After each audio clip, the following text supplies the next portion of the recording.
launched 20 satellites, all in a single rocket, a single shot. It is a record number, certainly for the country's ambitious, and it is a pretty ambitious space program. The satellites on board were for a variety of countries, including, this is the actual launch, including the United States, Canada, Germany, Indonesia.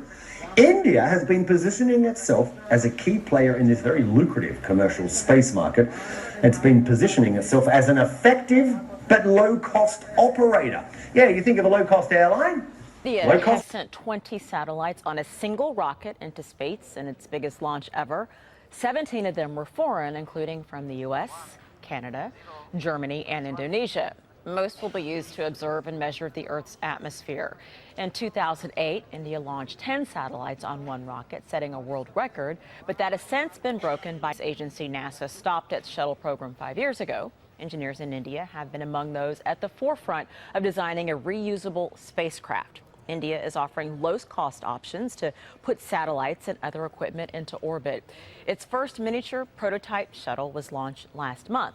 It cost around $14 million, while U.S. private company SpaceX charges $61 million for a launch of its Falcon 9 rocket.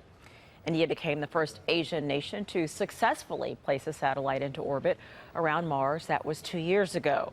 The Mangalyaan robotics probe cost $74 million. That is 1/9 of the $671 million price tag for NASA's latest Maven Mars mission. But India's $1.2 billion it hopes will help it join the U.S., Europeans, and the former Soviet Union on the red planet Mars. I know what you're thinking. India? Yes, India. The country has one of the fastest growing economies in the world and spent $72 million on the Mars mission. But critics point out that 22% of India's population still lives below the poverty line. By comparison, when NASA sent the Apollo 11 manned mission to the moon, we had a poverty level of 12.2%.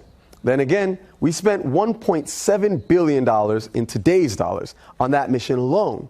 So why throw your money into outer space? Because it comes back bigger and fatter. Experts estimate that the U.S. receives between $8 to $14 in economic benefit for every $1 we spend on our space program. Industries like aeronautics, meteorology, and the internet practically owe their very existence to the space program and this kind of research. So why is India sending a rocket to Mars? Because they might actually find the best opportunity to do something for their people right here on Earth through the innovation that comes from that process. And if the U.S. is any measure, India may well be on the right path.